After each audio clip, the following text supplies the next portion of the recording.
എല്ലാവർക്കും നമസ്കാരം. നമ്മുടെ മുരിങ്ങൂരിനടുത്ത് കോട്ടമുറിയിൽ KSRTCയുടെ സഞ്ചാരി ഗരുഡ AC ബസ് തൃശ്ശൂരിൽ നിന്ന് തിരുവനന്തപുരത്തേക്ക് പോകാമായിരുന്നു. കോട്ടമുറി വന്നു കഴിഞ്ഞപ്പോൾ അതിന് ചെറുതായിട്ട് അതിൻ്റെ പിറകു വശത്തു നിന്നും തീ കണ്ടു. ഇത് കണ്ടത് പിറകിലൂടെ വന്നിരുന്ന ഒരു 2 വീലർ യാത്രക്കാരനാണ്. അദ്ദേഹം ഫ്രണ്ടിലെത്തി കാര്യങ്ങൾ സംസാരിച്ചു.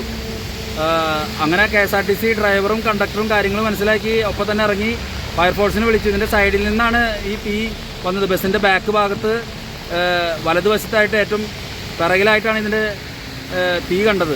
എങ്ങനെയാണ് ഈ മഴക്കാലത്ത് തീ വന്നത് എന്നുള്ള കാര്യം കൂടുതൽ അന്വേഷിക്കേണ്ടിയിരിക്കുന്നു. ബസ്സിലധികം യാത്രക്കാരുണ്ടായിരുന്നില്ല, വെറും 4 യാത്രക്കാർ മാത്രമാണ് ഉണ്ടായത്.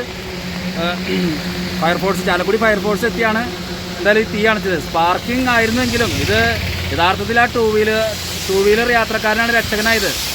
അദ്ദേഹത്തെ ബസ്സിൻ്റെ ഫ്രണ്ടിൽ ചെന്ന് ഈ കാര്യം അറിയിച്ചുകൊണ്ടാണ് ഇത് ഇവിടെ വെച്ച് തന്നെ നിർത്താൻ സാധിച്ചത്. അതല്ലെങ്കിൽ ഒരുപക്ഷെ തീ കൂടുതൽ ആളിപ്പടരുമായിരുന്നു. ഇത് കോട്ടമുറി വെച്ച് തന്നെ ഇങ്ങനൊരു തീ പിറകിൽ നിന്ന് കണ്ട യാത്രക്കാരൻ അറിയിച്ചുകൊണ്ട് വേറെ പ്രശ്നങ്ങളുണ്ടായില്ല. അല്ലെങ്കിൽ അത് ബസ്സിനെ ബാധിക്കുന്ന തരത്തിലേക്ക് പോകുമായിരുന്നു. എന്തായാലും ഇപ്പോൾ യാതൊരുവിധ ആർക്കും വേറെ മറ്റ് ഗുരുതരമായിട്ടുള്ള പരിക്കുകളോ മറ്റു വിഷയങ്ങളോ ഒന്നുമില്ല. KSRTC ഇവിടെ മുരിങ്ങൂർ കോട്ടമുറിയിൽ തന്നെ ഉണ്ട്.